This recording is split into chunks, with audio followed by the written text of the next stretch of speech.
welcome to the Deep Dive. Today, we're looking at a really fascinating resource. It's actually tailored for English language learners.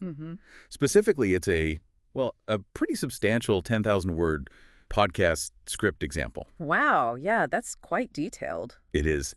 And our mission today is to really dig into how it approaches improving language skills, through natural conversations. Okay, so looking beyond just grammar rules. Exactly. We want to pull out some key insights, Yeah. some actionable stuff around like conversational practice, how humor is used, practical vocabulary. Things people can actually use. Right.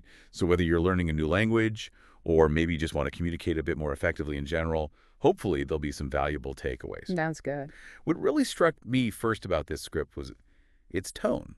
It's very approachable, friendly, almost like you're just listening in on a chat. Yeah, definitely not like a dry textbook. Not at all. Yeah. It seems really geared towards making learning feel, realistic and maybe even enjoyable. That's always the goal, isn't it? Making it stick. Okay, so let's unpack the first bit.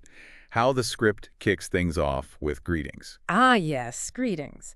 It's interesting because the script makes a point of contrasting, the formal textbook greetings with what people actually say. Like, hello, how are you? Versus the much more common casual stuff like, hey, how's it going? Or what's up? Yeah. And it highlights that difference because while, okay, there's nothing wrong with hello, how are you? Using it all the time in casual settings, it can sound a bit stiff. A little distant, maybe? Exactly. These casual greetings, they're often called phatic expressions, right? They aren't really about a deep exchange of information. No more like opening the door. Precisely. They're about making that social connection, showing you're willing to, engage. Totally. If you only ever said, hello, how are you? Walking into, say, a coffee shop every day, it might sound a bit off. A bit robotic, perhaps. Yeah. And the script moves beyond just those opening lines, too. It emphasizes keeping the conversation actually flowing. There's a neat example in there. Someone says, what's up?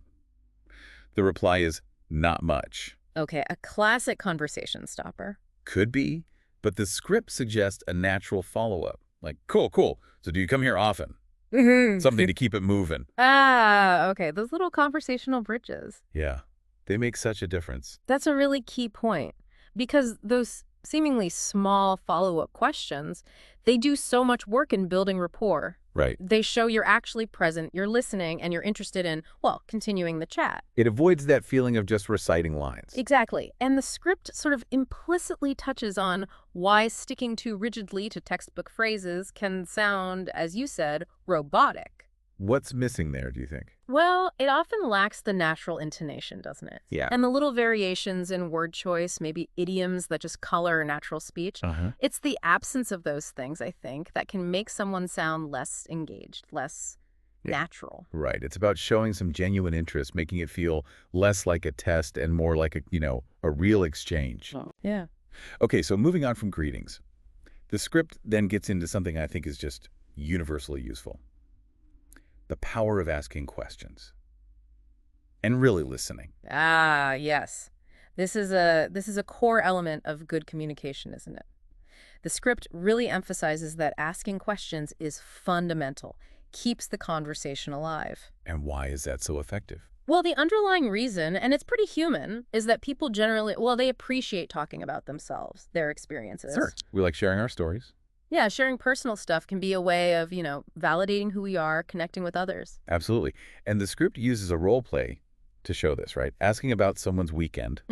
Yeah. It contrasts a kind of flat, that's nice response with much more engaged follow-up questions. Questions that show you actually heard them. Like what? Like, oh, wow, where did you go? Or if they mention, say, hiking. Oh, I love hiking too. Did you find any good trails?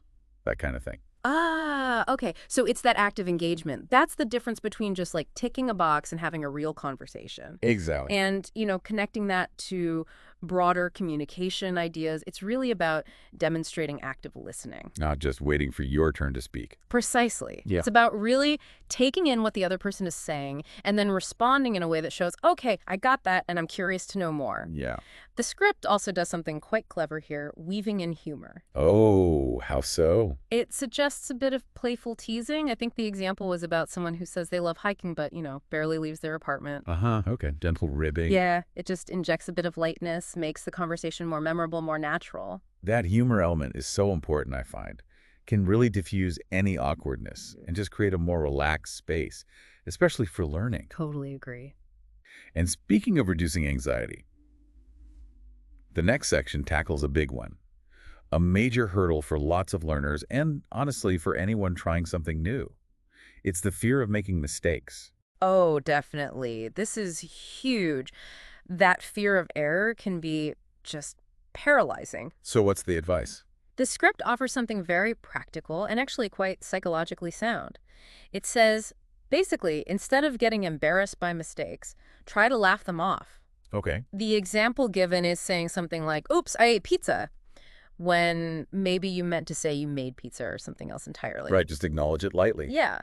It reframes mistakes. They're not failures. They're just, natural bumps in the road when you're learning, part of the process. And the script points out, quite rightly, I think, that most people are actually pretty understanding. They're helpful. Generally, yeah. They're not sitting there judging you when they realize you're learning. Often they'll just get what you mean anyway, or maybe gently offer the right word.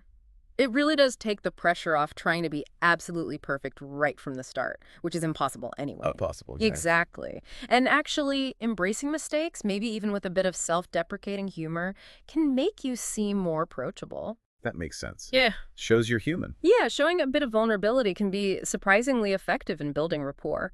Then the conversation shifts again to something maybe more subtle, but just as vital. Cultural nuances in conversation.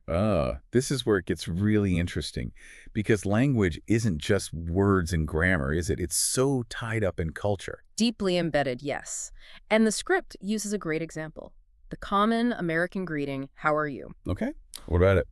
It points out that often this isn't actually meant as a deep inquiry into your well-being, needing a full, detailed answer. Right. It's more of a ritual sometimes. Exactly. It's often just a polite social acknowledgement, Yeah. and the expected response is usually just a simple, good you, or fine, thanks, and you. Not a 10-minute update on your health problems. Probably not in that initial exchange, no. And Yeah. this just illustrates how crucial it is to understand these unwritten social rules. What's seen as normal or polite in one culture might land very differently in another. The script touches on knowing when it's okay, or maybe not okay, to share personal details or negative stuff. Which is key for navigating social situations smoothly. Absolutely. These subtle cues often really dictate the flow of a conversation and how things are interpreted. It's about learning those unspoken expectations, the stuff that's not always in the grammar books. Recognizing these cultural bits and pieces can really improve how well you communicate and help you avoid, accidental misunderstandings. It's a big impact. So as we kind of wrap up this deep dive into this language learning resource, what would you say are the main principles, the key things we've uncovered that maybe go beyond just learning English?